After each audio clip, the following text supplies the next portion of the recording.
Welcome to the Higher Self Podcast. The purpose of this podcast is to help you unravel anything keeping you from a life of true abundance, joy, and happiness, which is your birthright. Each week, we'll bring in different guests specifically tailored to help you on your journey to discovering your higher self. Whether it's spirituality, business, finances, health, or relationships, there are no topics that are off limits. So get ready and enjoy this week's episode of The Higher Self. Welcome to this week's episode of The Higher Self. Special guest today. If you have ever watched the show Entourage, right? One of my favorite shows, probably one of your favorite shows if you're in your late 30s, early 40s, right about that age category. You'll remember my guest today, Adrian Grenier. Did I say that right? That's right. Yeah, yes, awesome. Correct. How are you? Good, but you can call me Vince. Vince. I'll do that. We'll call you Vince. Yeah. And you know what? And let's get right into Vince. Yeah. Yeah. This is one of those things that I'm sure everybody wants to know. Like, what was that like? What was life as Vince like? Yeah. Well, I think there's a whole new generation coming up on the show as well. Okay. Which, we definitely defined an era. There's no question about that. And I'm very proud to have played such an iconic character. Like Vincent Chase was so much for so many people, and to have the opportunity to spend 10 years of my life having that kind of fun. Yeah. I mean, it was a real blast because the way the show was shot, it was very realistic. It was almost docu style in many ways. And a lot of times people come up to me and they think it was real. Like they know it wasn't real, but they kind of want it to be so bad and almost felt like it could have been. So a little wishful thinking. But we were shooting on location. So in many ways it was documentary, and we would steal set pieces. So the large production value was often not something that the crew built, but it was an actual set piece. So for example, the U2 concert. That wasn't B-roll of a U2 concert and then shooting us in a studio somewhere. It was us going to the U2 concert, and we had permission, obviously, from the promoters to have cameras embedded within the concert. So, a Wednesday afternoon, evening for us to shoot a scene was going to a U2 concert. That's badass. And then, of course, we had our lines, which we had to say. And that's just true across the board. We had the real celebrities. Obviously, you see them, they come in. You had the real sports stars. They'd actually show up. And so I got to meet, a lot of people at the top of their game, and a lot of people who were just on their way and now are huge superstars. And we had them on the show early days. Yeah. So yeah, defined an era, defined a culture, for better or for worse. Yeah, for sure. For sure. Yeah, for sure. And I'm proud of that era. And also, happy that I'm where I am now.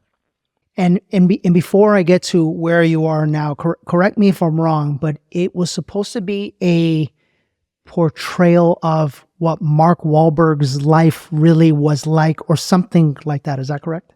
Yeah. So the initial impetus was Mark Wahlberg wanted to do a show about his friends. Got it. Right. It's one of those things like, oh man, if this was a show, it would be great, because Mark lived a certain lifestyle and he had all his buddies, I guess, living with him, and he had them on the payroll and the whole thing. So the initial idea was to create a show around Mark Wahlberg's life and to make it super realistic. And initially there were a lot of fights and a lot of violence in it, because apparently Mark and all his buddies were, roughnecks. Yeah. And then they realized that probably wouldn't play very well, so they took out all the fights. It kept a couple, but for the most part, it was more loosely based on his lifestyle. And I came in to essentially portray Mark Wahlberg. Yeah. Although I realized quite quickly that any celebrity who's worth their weight in salt wouldn't be would be unique unto themselves, wouldn't be like anybody else. So I realized that I wasn't going to try and be Mark Wahlberg or pretend to be him, because he's, obviously who can do that? Right. Like, he's super unique. And I could just simply be my own badass self. That's right. And that was it. I love that. Yeah. And, in many ways, I think that's the journey in real life, Sure. Yeah. Well, I mean, look, I'm an actor, and I recognize that in order to be an authentic and a believable, convincing actor, you have to shed the conceit. It's not kabuki, you're not like miming, so it's extremely exaggerated. You want to bring a realism, and you want to bring an authenticity. And that comes from just finding within you the parts that are reflective of the character, or, that reflect the character, and then just bring those forth. And I think the same is true for life. Yeah. And we don't realize it, but we in many ways are performing our identities. We are performing the self that you are. And it's because we've made a lot of character decisions from when we were very young, and they've stuck, and we've gotten used to them, and we've played that role for so long that it becomes unrecognizable to anything else. It's like it feels authentic. Yeah, it feels like it's you. Right. Right, exactly. So it's like indistinguishable from who you really are, which now we're getting to like a spiritual place, which is just an infinite observing void, or just an observing eye. Yeah. And so, I've had fun with that in my life, in that not only have I played roles on television, I've played roles in movies, and and I've also done the same in my life. And to have that awareness is a lot of fun. Yeah. It's empowering, and can make even the most daunting of challenges, exciting. For sure. So interesting you bring up that word awareness. We have this event called Awaken. When I started working with plant medicine, I thought like everybody has to do this, Not everybody will, but I just found so much healing in it that I wanted to bring that experience to the world without necessarily people needing to use plant medicine, because I know not everybody's ready for that, obviously.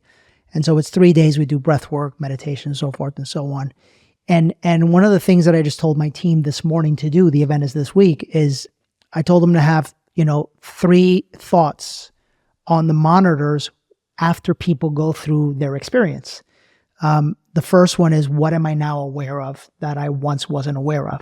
The second is, what have I been holding on to this entire time? And then the third is, what am I ready to let go of? And when you said the word awareness, I guess my next question is, before we got started, you're now living here in Texas on a farm, right? How does one go? I would love to know about that journey. How does one go from being the star of Entourage, Hollywood, right? What everyone in the world would say, that's something I would love to aspire to be, to now living on a farm. It's great. It's incredible. I'm so happy. I have really found a deeper part of myself that I didn't even know I wanted to come forth. And at the same time, there is a continuous mourning. It's sad. Like, I feel like there's nostalgia and like a sense of loss on some level. I miss the good old days. I miss the lifestyle. I miss the attention and the ready access to money. So it's sort of, but I also recognize that I can't go backwards. I have to go forwards. I have to become more of a man and more of a mature adult elder. I'm sort of moving into the next phase of my life now. I'm almost 46, so I can't be Peter Pan and play forever. And so I recognize that what I'm choosing now, which is family, community, earth, nature, my future children, that is another phase in my life that I'm really excited about. But I can't lie. I mean, every once in a while I'll watch a film and I'll see an actor and I'm like, oh man, like I could have done that. Like that was basically my role, but I chose a different life, so I couldn't have even gotten the part. And so, yeah, there's a sense of, I don't know if it's loss or mourning or just letting go of something that was and something that was powerful. And I appreciate people out there who still want it. They're like, oh, I'm not ready to move into the phase where I'm like living off grid and, getting my hands dirty. I still want to have a certain amount of success, or I want to pursue material things. Mm-hmm. And that's valid too, because I can't really, it's easy to say, there's nothing there, turn back. All the fame and fortune doesn't bring you happiness. And that's definitely true. But I could totally understand how a lot of people still crave to see for themselves. Sure. Absolutely. Yeah. And speaking of that, I love I felt your energy change when you spoke about, family, your future children. And I literally felt and sensed this transition in you. And in all honesty, I don't follow you on Instagram. We don't follow each other.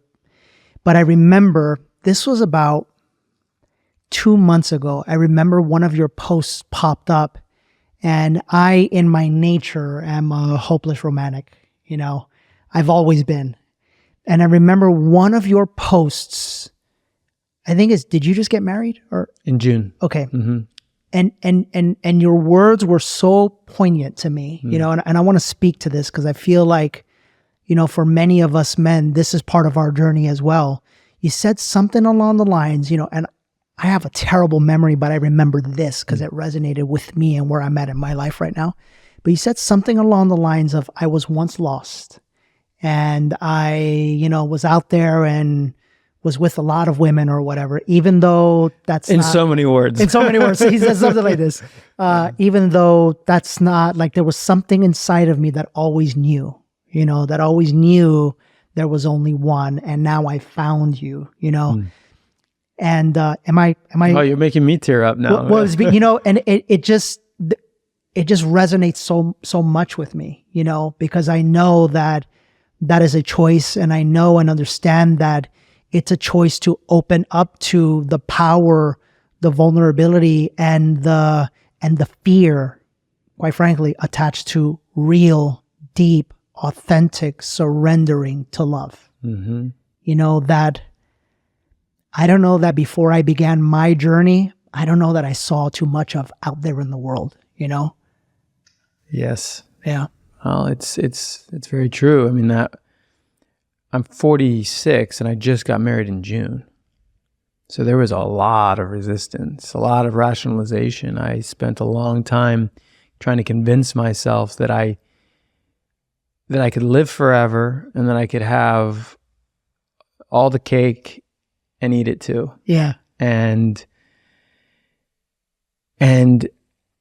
it all came rushing all at once, the realization that I was going to die utterly alone, right? Because if you don't choose someone, you choose no one, right? And I had what I thought were thousands of friends and a lot of people who loved me, and any city I went to, I could call somebody up, and I realized that where were they now? Like all of a sudden when I was in my lowest point, when I had hit rock bottom and I was struggling, who was the right person to call? None of them, no one, because we didn't have that depth, and I didn't even know them enough to trust that they could give me the right kind of advice or support me in the right ways. And so that dark night of the soul, the journey into the depths of my own treachery, the parts of me that needed to be confronted, I had to do all by myself. That's right. And thankfully, God doesn't give you anything you can't handle. And I certainly was able to handle it, but man, it was tough. It was hard. And I can't help but think that had I started earlier, it might've been easier, maybe, perhaps. I waited so long. So I had so much to unpack, so much to unravel, so much to unlearn. And I feel like I barely made it out, right? Because, you're headed for a crash and you're pulling up on the yoke and the plane's like, and you just like barely scrape bottom and you finally correct and you make it back up. But it could have been over for me. I could have just ended up retreating back into old patterns and escape and numbing so that I would have been asleep for the next rest of my life. So I look at it as like I started my transformational journey around 44, like truly, that's like a whole lifetime, right? Yeah, man. Yeah. And I was like, man, I'm like almost dead practically. Like I better get my shit together. And then once I came out of it, I realized, I was like, no, man, I'm not almost dead. I have at least, I plan to live to 115, 120. Oh, another right? one. Yes. So that's like a whole nother 2 lives.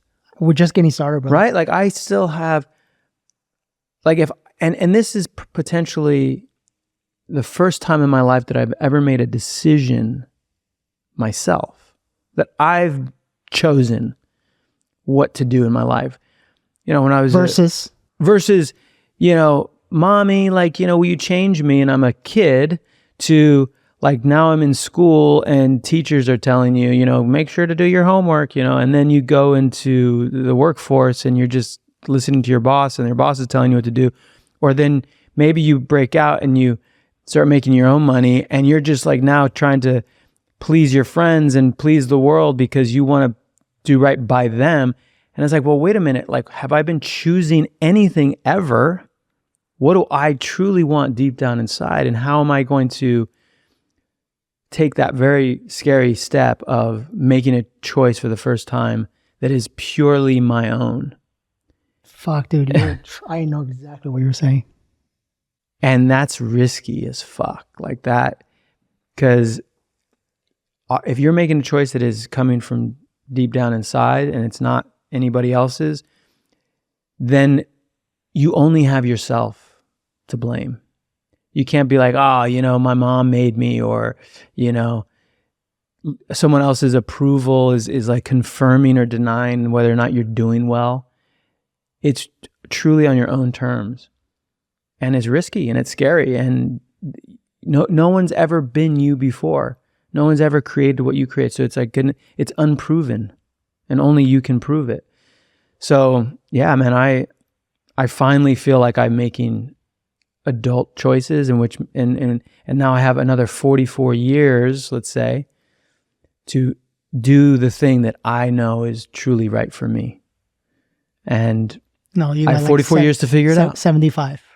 Was that? 75. 75 years? Well, I was planning on doing maybe another shift. Oh, okay, cool. Okay, I got you. Yeah. Because I know it's 70, but yeah, I got you. Yeah. Yeah. It's so interesting you said that. I was married once. And I say I can relate so much because in that decision to be married,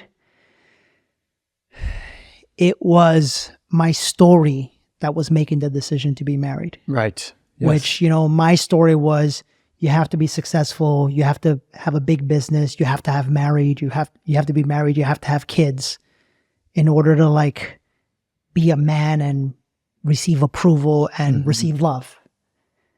And, that entire story came crashing down on me. And I realized like my real self didn't pick any of this because step number 1, I don't even know who my real self really is, And so hearing you say that is resonating so much with me because I'm at the exact same place right now. Mm-hmm.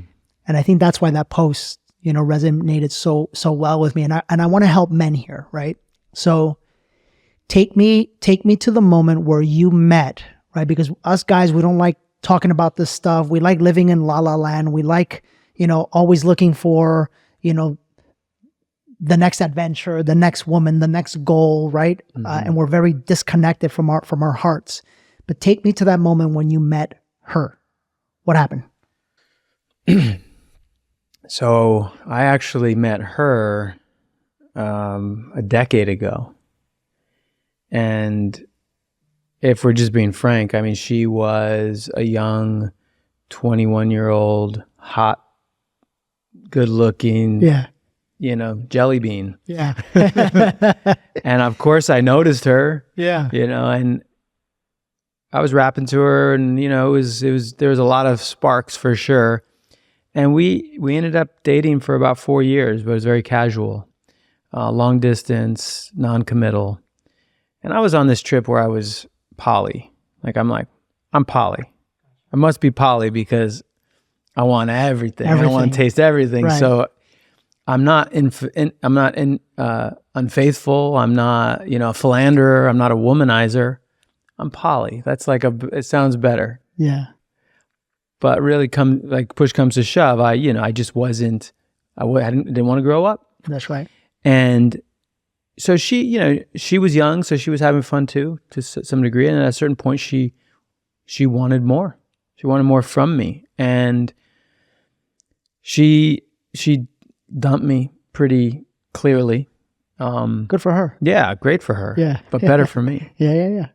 And when she left me, it just rocked my whole sense of self and what I thought I was doing, because I mean, she was young, right? She was in her mid-20s, and I was this strong, powerful, wealthy, famous dude who, I had it all. I could do no wrong in my mind, and I could have anything I wanted, but I couldn't have this. So what was it? What was she seeing? Because I did trust her, and I believed that she, I really believed that she knew, that she sensed something.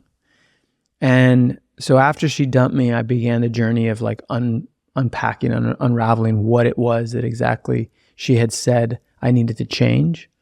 And as I started to pull at that thread, the whole sweater just fell apart. That's how it happens. Yeah. I realized that I had to completely transform and rebuild my whole sense of self, my whole ideology, all the things that I was rationalizing and telling myself, the stories that I had convinced myself were true, that I was poly, that I could, just have infinite girlfriends and zero consequences, all that stuff is that I could have a family with.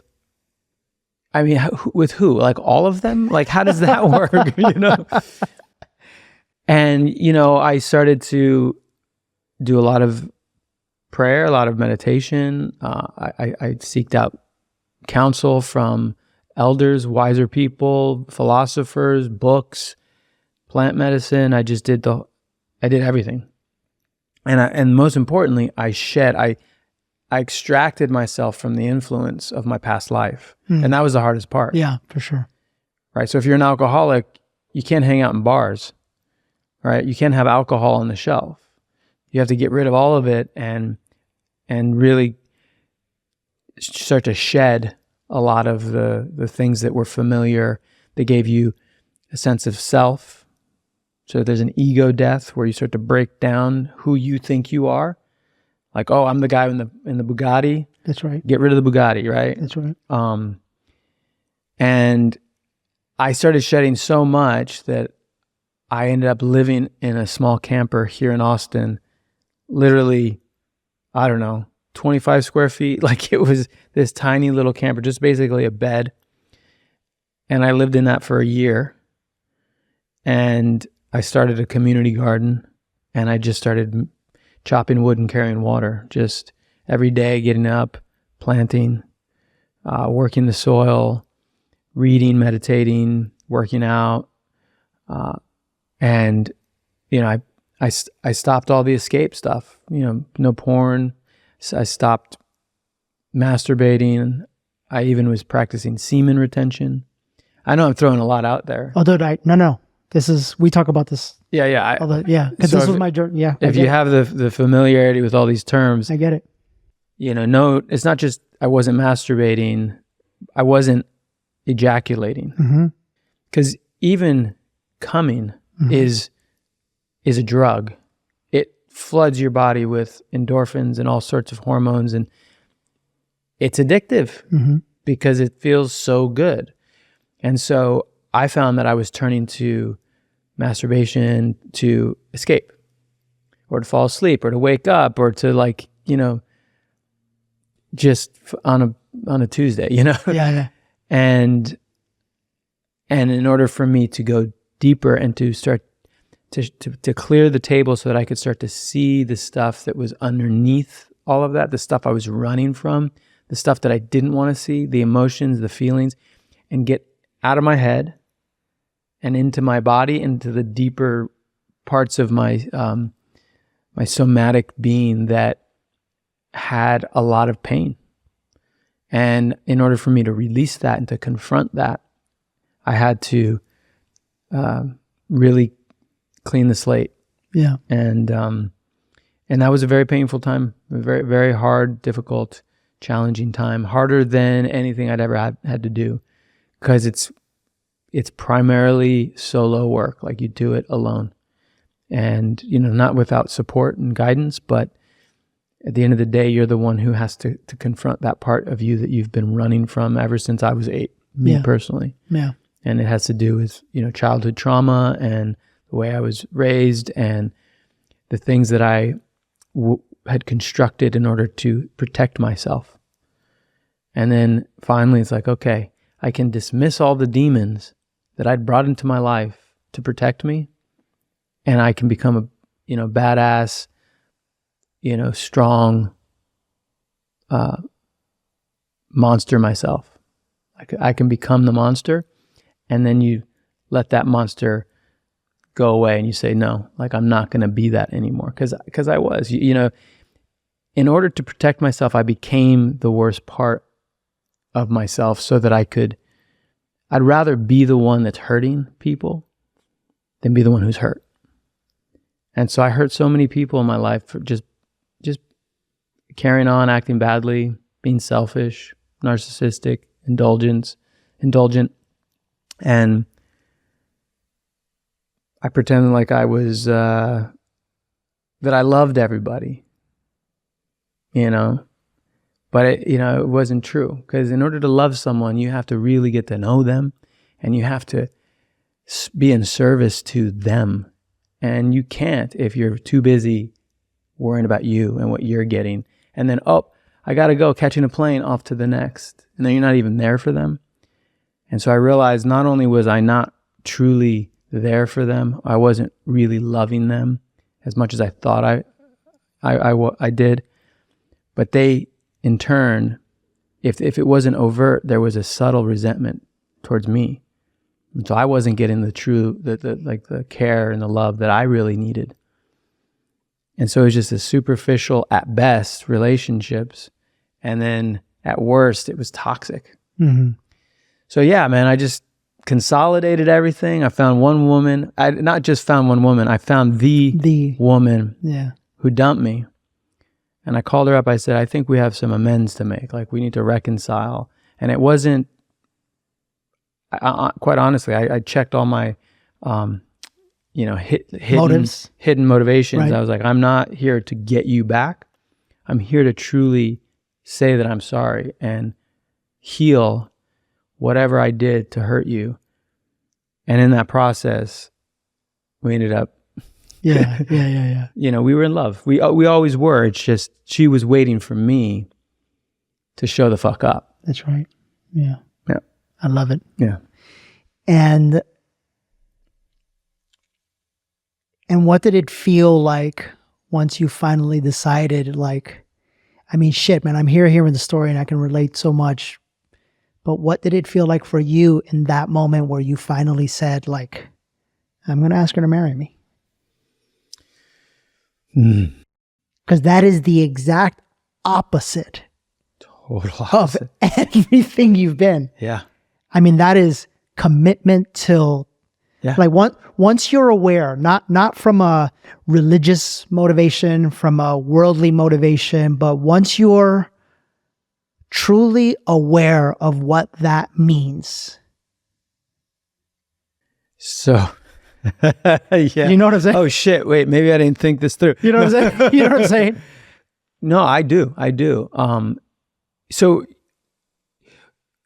we'd known each other for long enough, 7, 8 years. And we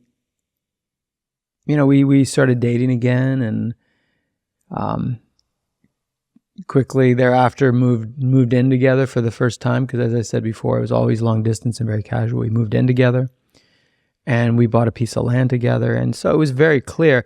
She kept bugging me, like as women will do. They're like, all right, like, what's up? Are we going to do this? You going to put a ring on it or what? Yeah. And I just kept telling her, it's like, the more you ask me, the longer it's going to take, because it's got to be my choice. Right. Because again, if I'm doing something because you told me, or if I'm doing something because it's part of a story, or if I'm doing something because I feel like I have to, it's the same thing. Then it's not authentic. Yeah. And so I was just waiting for her to like forget about it for a second. And then I finally asked her.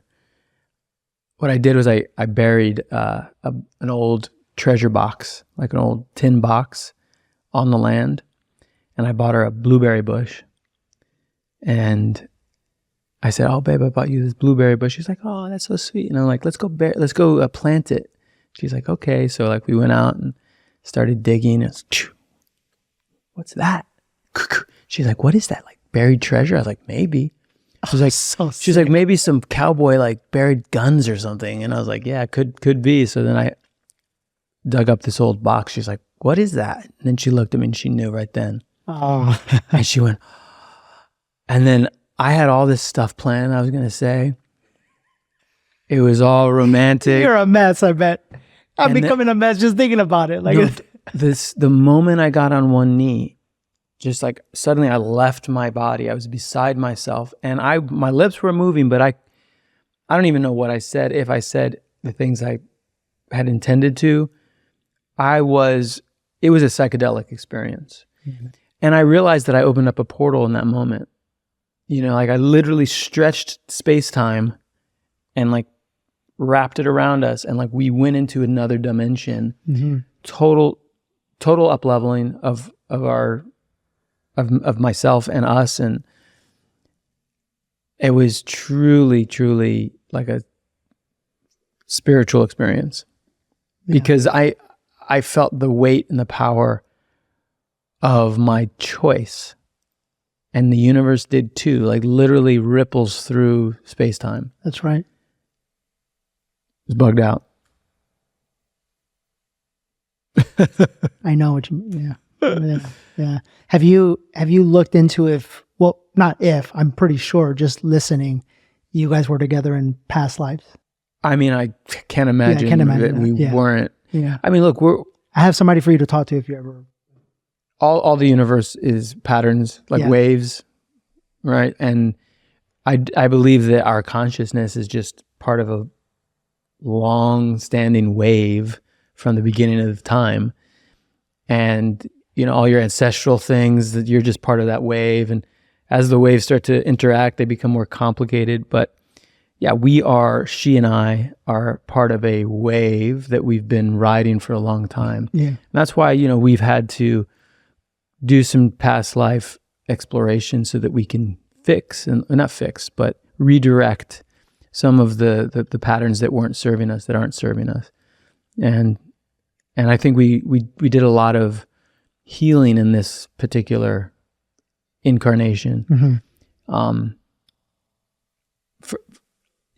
Not only have I become a better man, but I'm proud of that, but I'm more proud of the fact that she gets to experience me as a better man, because that makes her a better woman. That allows her nervous system to relax so that she can start to believe again that there is such thing as love, that she can believe in the masculine, he will show up. And that just, I feel like such a sense of pride. And so men out there, unsolicited advice, if you're not going to become a better man for you, do it for the women out there, because they're waiting for us to show up. They're waiting for us to step the fuck up and choose them, like truly, truly choose them. It's not easy to get there, but our mothers and our mothers' mothers and all of the lineage of women in the world are going to thank us once we finally do. Absolutely. If you're enjoying this episode, I wanted to remind you that this episode is being brought to you by the energy of healing and transformation. And it is your time to act now to transform your life by awakening your highest self. Join us March 23rd, 24th, and 25th in Austin, Texas, live at Awaken Your Highest Self. Tickets are on sale now. Go to DannyMorel.com/awaken and reserve your seats today. And for the men out there, I want to encourage you, because everything that he said, if you've been listening to our show or seeing our posts, you know, hopefully you're hearing it and it's giving you some insight into the truth of what it takes to awaken. His story is exactly what I've told you. Like, I left the big house. I left the old career. I left the tequila. I left the porn. I left the masturbation. I was living in a little 1-bedroom apartment all by myself. You know, even family for me. As a Latino, like, family is like everything for us, you know. Yeah, but it's noisy. Latino families are noisy. Oh my God, noisy and loud and speaking over each other, you know. And, you know, I remember Christmas for us was such a big deal. You know, such a big deal. And I remember, where are you from? I'm Ecuadorian and Dominican. Yeah. And, you know, I remember the night where on Christmas Eve at that time, you know, my ex and I were separated. I didn't have the boys. I didn't have a Christmas tree. I didn't have the gifts, the lights. And my whole life I spent, you know, Christmas Eve with all these people and opening all these presents. And it was just fucking me with, I think, an Xbox. You know what I'm saying? At like 42. With no alcohol and with no booty call. You know, because I had made that decision, like, no, we're going to go in. You know? And, you know, for you men out there listening, if you ever want to experience true love, you got to find it within yourself first. And the only way to find it within yourself is to let go of all of the noise and the distractions and the things that you use to escape your pain and the things that you use to keep you from your heart. And when you can find your heart, only then, and I'm going to say this as straight as I can, only then will you ever experience true love with a woman. Because what we see out here, it's, you know, I call it, you know, finding your mind mate. Because your mind is looking for like this image. You know, when your mind is looking and your heart isn't open to receiving, you're always going to be looking. You're always going to be searching for the next thing. And for men is the next nicest ass or the next nicest, you know, boobs or, you know, whatever it is. And that doesn't end until you have the courage to say enough is enough. Well, and I would say that it not only does it not end until it does end, in that it's finite, it's superficial, and there's mortality to that type of lifestyle where you will eventually die and that will be it. That's it. Over.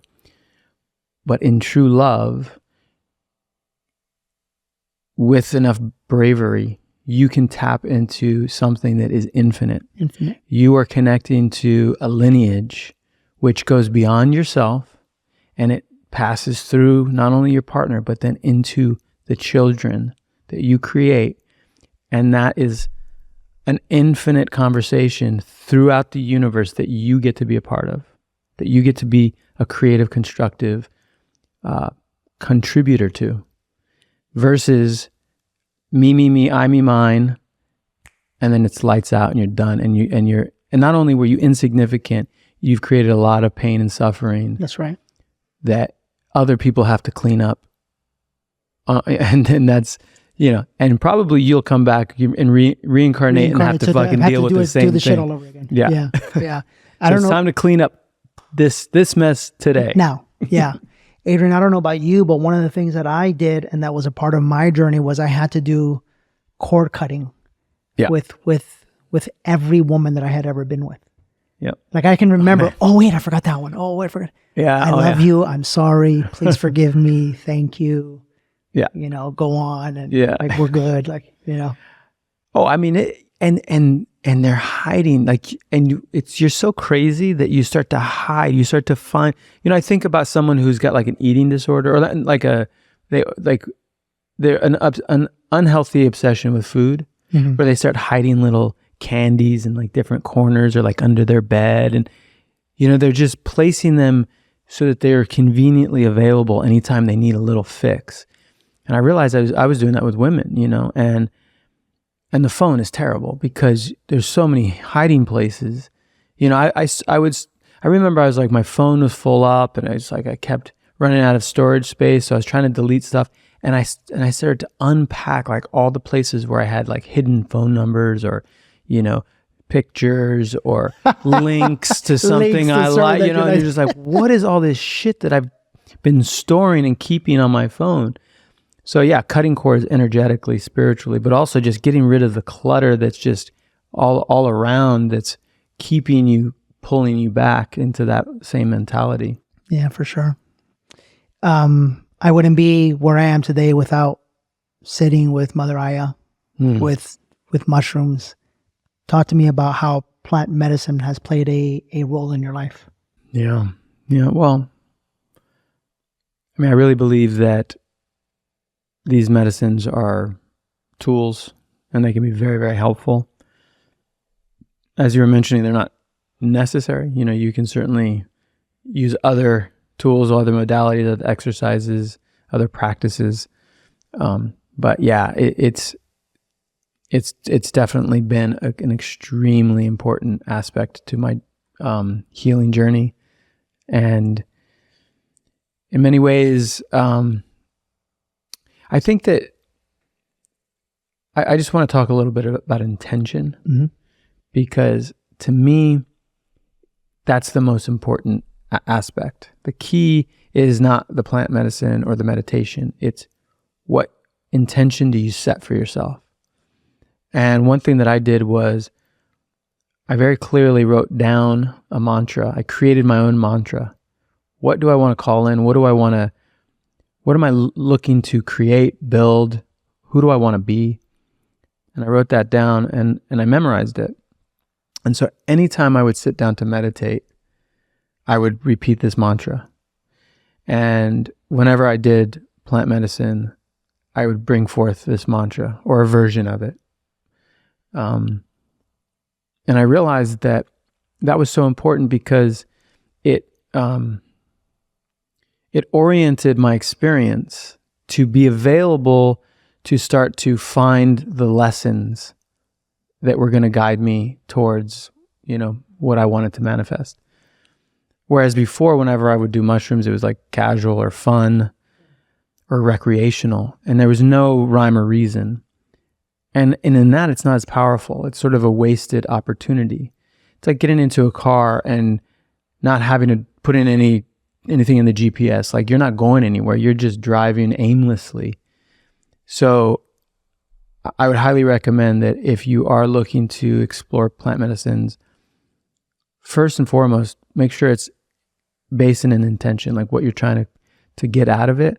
Because when these medicines can be so powerful and disorienting that when you're in it, it's hard to, in the moment, now realize what you're supposed to be looking for.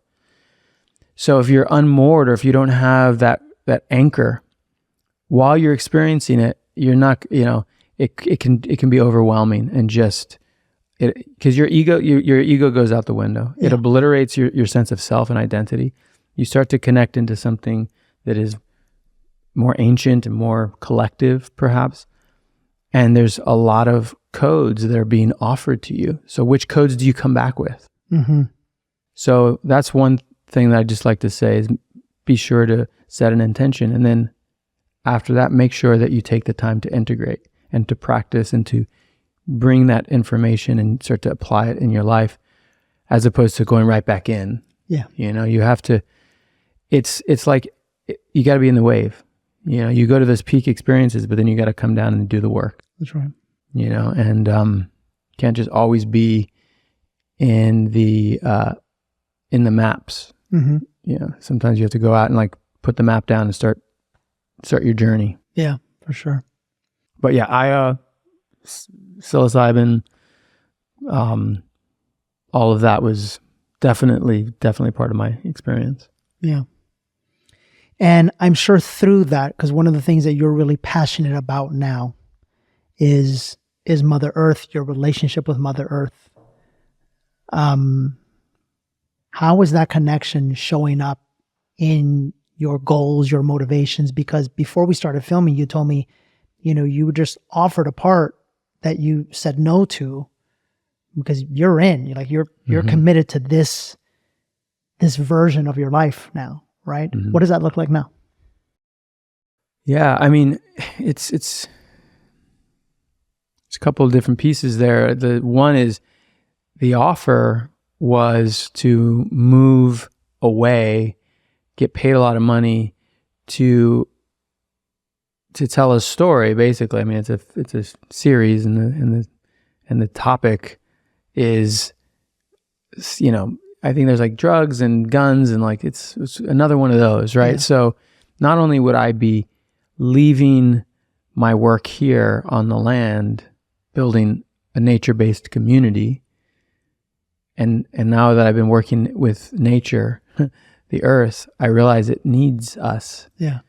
You know, a lot of environmentalists, and I've been an environmentalist, they have this flawed thinking that humans are the problem, and that that the earth needs less humans, that we are actually, that there's a carbon footprint, or there's a footprint of human footprint on the earth. But I start to realize we're actually the thing, the creative force that can actually heal and cultivate the earth. Beautiful. And move the systems so that they can be, like, design the systems so that they can, you know, become abundant. So if I leave, the land will definitely suffer. So I have to stay and be committed to that. And not only that, I'll be creating stories that are going to contribute to, I think, more dysfunction in our society. That's right.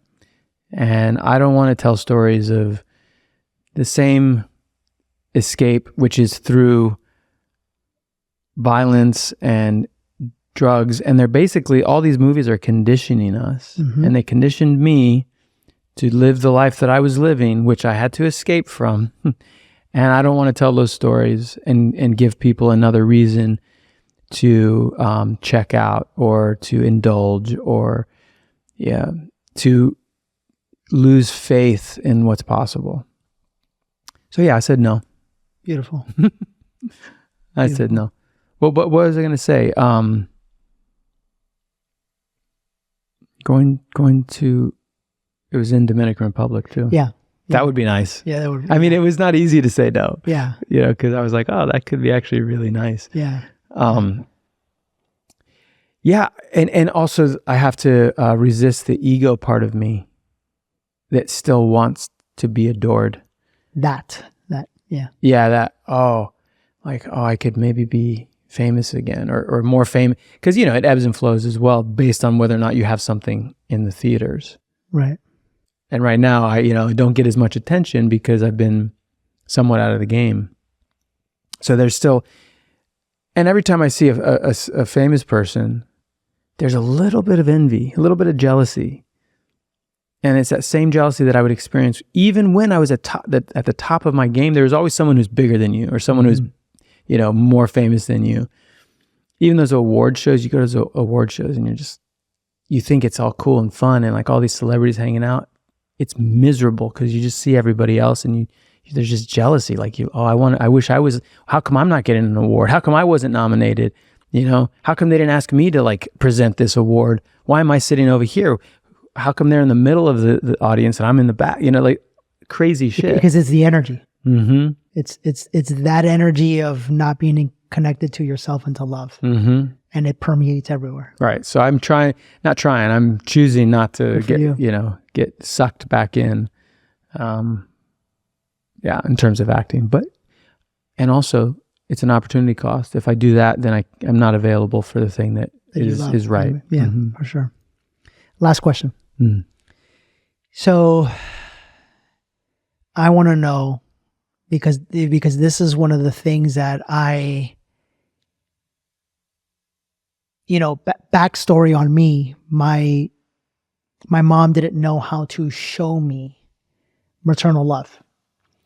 So experiencing that and experiencing a woman loving you for who you are, when you're chubby or lean, when you're, rich or poor, when you're, tanned or not tanned, or looking good, or, based off of who you are as a human being.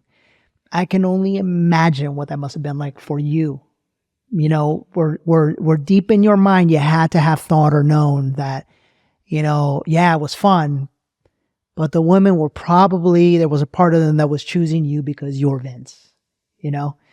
What did it feel like to receive unconditional love, right? That was so powerful that she was willing to let you go. She loved you so much that she was willing to challenge you to find yourself. And then what did it feel like to come back together? And well, I think I might have had the opposite problem. Okay. Because my mom loved me so much. Oh, okay. Maybe too much, right? To the point where all my relationships, I was looking to just replicate the nurturing, coddling experience that I had growing up.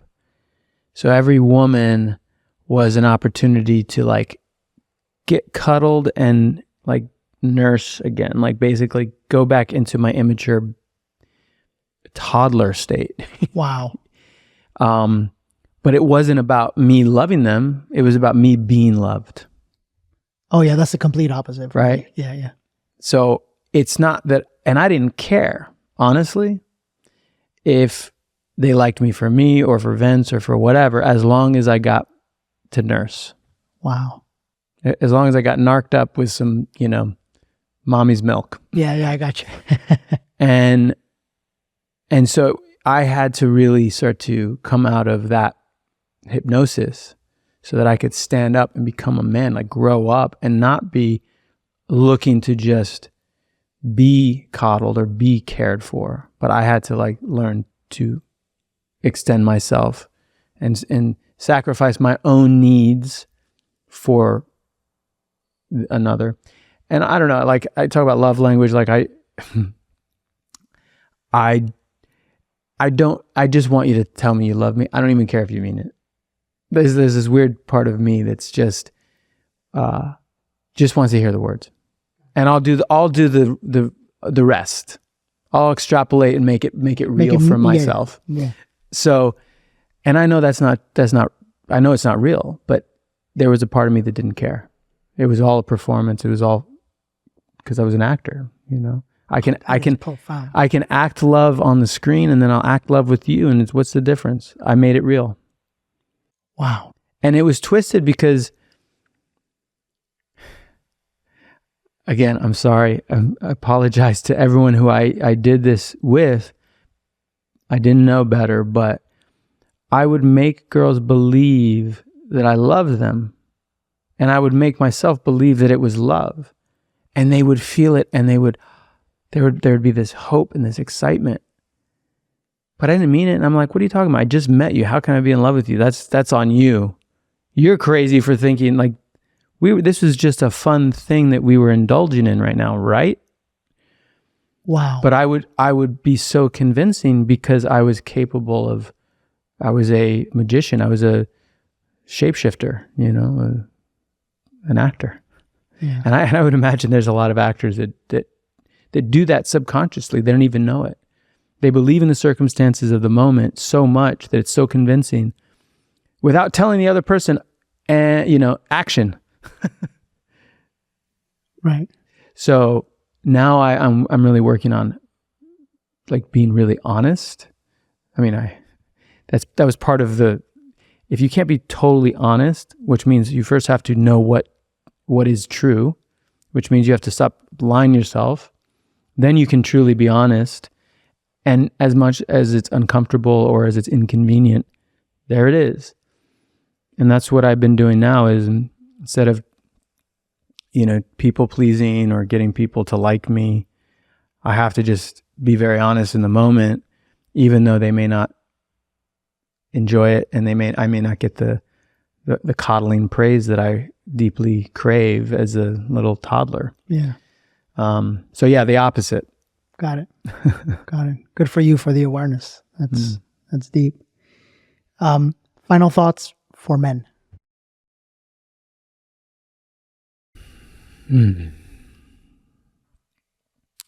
Well, there's the honesty part. The truth saying. Honesty is definitely a cornerstone for at least my stepping into my divine masculine.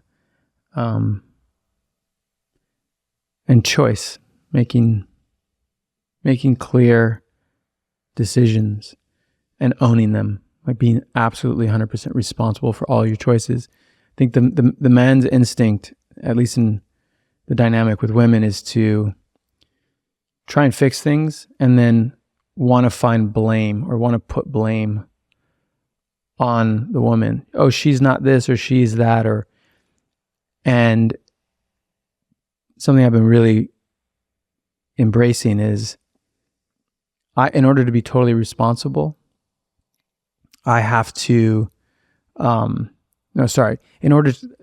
take that back. In order to truly make the world a better place, you have to take absolute responsibility for it. And that means no excuses. You can't skirt responsibility or blame someone else. And this goes back to being the one who's choosing as opposed to the one who's following other people so that you can blame them.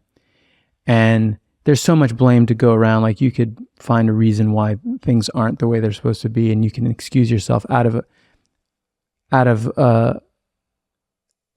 But in order to really truly fix the world, you have to be the one to own it. That's right. I love it. How do people get a hold of you, follow you, the whole thing? Help Mother Earth, whatever you want to share. Well, I would say another thing, just lastly. Yeah. How many of y'all do dishes?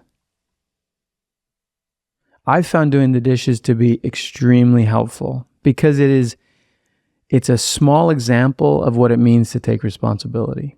And it's something that kind of sucks and you don't want to do it. But it's so easy if you just do it. And it's a visual representation of what you can actually accomplish and how you can start to fix the world, how you can make things right by putting in the effort. So I do dishes as a symbolic gesture for my life and for the world. If I see a pile of dishes, there's a part of me that's like, oh, I don't want to do it. Oh, I didn't do that dish, right? Like I didn't make that dish dirty, so I'll wait for them to do it. But if you just make that as a little daily practice for connecting in, you can make it a meditation. Meditation doesn't have to be sitting on a rock with, in lotus position with your eyes closed. You can meditate by bringing a lot of awareness and a lot of presence to everything you do, and let dishes be a practice. And it also is a very visual representation of how you can right the world by taking responsibility and putting in a little effort. I love that. That spoke to me, just so you know. Yeah. You're going to do the dishes from now on? The dishes. That spoke to me. Okay. Yeah, that spoke to me. But I would like everyone to go see Earth Speed. We didn't talk much about the farm, but that's what I've been doing is I started Earth Speed Media, and I'm basically bringing people into my experience of becoming a farmer and building a nature-based community and So it's episodic, it's on social, we're expanding into YouTube and then eventually longer form content. So it's homesteading, it's hunting, it's growing your own food, it's self-reliance, it's a little bit of prepping for uncertainty, it's community, it's all the things that make you more self-sufficient, self-reliant, resilient, anti-fragile, and just learning all the things that I never had access to because I grew up in concrete jungles in the city.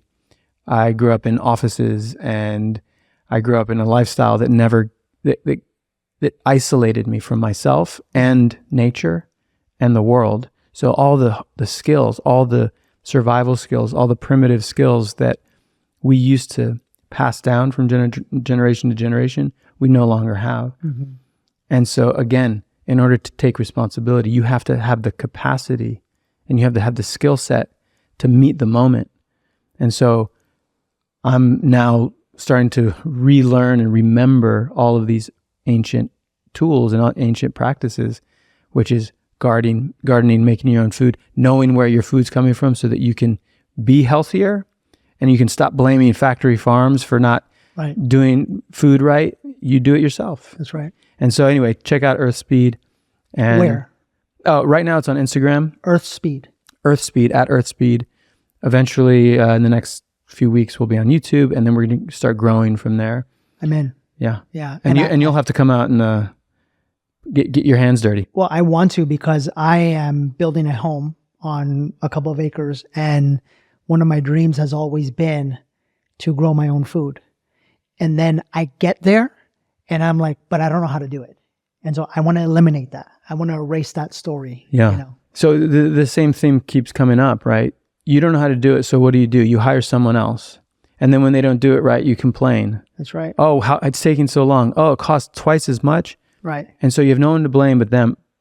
And you still don't even know how they did it and if they did it right. And that's your home. That's right. That's where you're living. Did they use low VOC paint? Did they put their heart into it?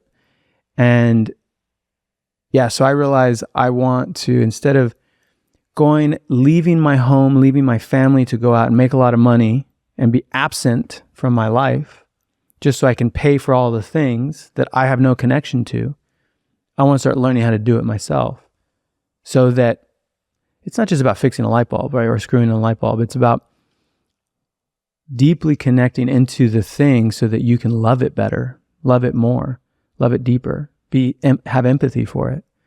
When we grow our own food, like we're eating our own food and it tastes so good. Sure, man. And it's so much more nutritious. And so join me on the journey of learning how to do all these things. And we're going to be putting a bunch of how-to videos and, providing experiences so people can come out and get dirty, get messy. Beautiful. Practice. Beautiful. Learn. That's awesome. I'd love to bring our group. We have a group called Inner Circle.